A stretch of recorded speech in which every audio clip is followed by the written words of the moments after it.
अंधकार में लिपटा हुआ अकेला गांव था। यह गांव वीरान और अपने दिनों की खुशियों से वंचित था। जहां पहले गुलाबी बगीचे फूलों से सजते थे, अब उनमें सिर्फ डरावनी चीखें सुनाई देती थी। गांव की इस चीखों के पीछे एक दुष्ट आत्मा बसने आ गई थी, जिसे सब ने साया के नाम से पुकारा। बहुत समय पहले इस गांव में एक युवक ने अपनी प्रेमिका के साथ विवाह के बंधन में बंधने का निश्चय किया था।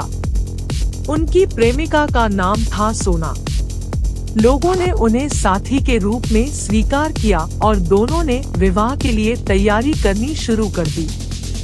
लेकिन अचानक एक दिन बादल आए और तेज बारिश शुरू हो गई।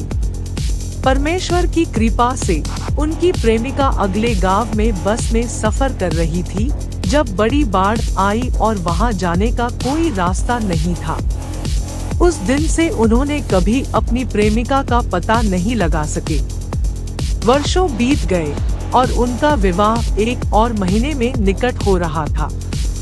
लेकिन सुंदरी सोना की यादें उनके दिल में अब भी जीवित थी।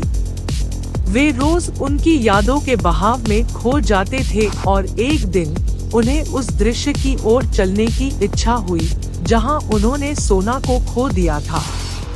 अंधकार के बीच एक जंगल में एक मंदिर था, जिसमें एक पुरानी मूर्ति स्थापित थी। लोग मानते थे कि मंदिर में वास करने वाली आत्मा सोना की ही है और वे उसके आशीर्वाद को प्राप्त कर सकते हैं। जीवित रहे बिना उनका विवाह नहीं हो सकता था, इसलिए उन्होंने ठाकुर को मांग कर दिया कि वे उन्हें मंदिर ले जाएं और वहां साया की मदद मांगे। ठाकुर ने सहमति दी और अगले दिन उन्हें मंदिर ले गए। मंदिर में पहुंचते ही उन्हें एक आवाज सुनाई दी, तुम यहाँ क्यों आए हो? वह घबराए हुए बोले, हे साया, मैं अपनी प्रेमिका को ढूंढने आया हूँ, कृपया मेरी सहायता करें। आवाज फिर से आई, तुम वापस जाओ, अंधकारी जगह में कुछ भी नहीं बदल सकती हूँ।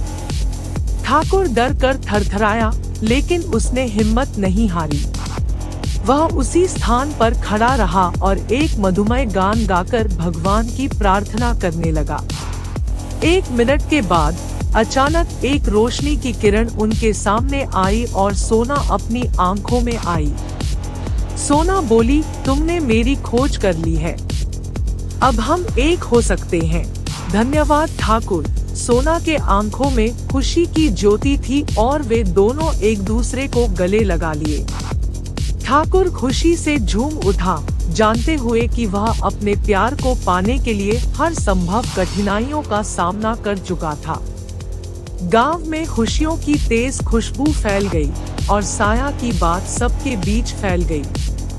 लोग आत्मा के प्रभाव को देखकर आश्चर्यचकित हो गए और अब उनके दिन खुशियों से भर गए।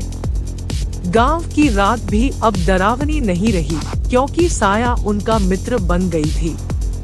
एक पुरानी कहावत है, जब तक दिल में उम्मीद होती है, तब तक आंधियां भी नहीं रुकती।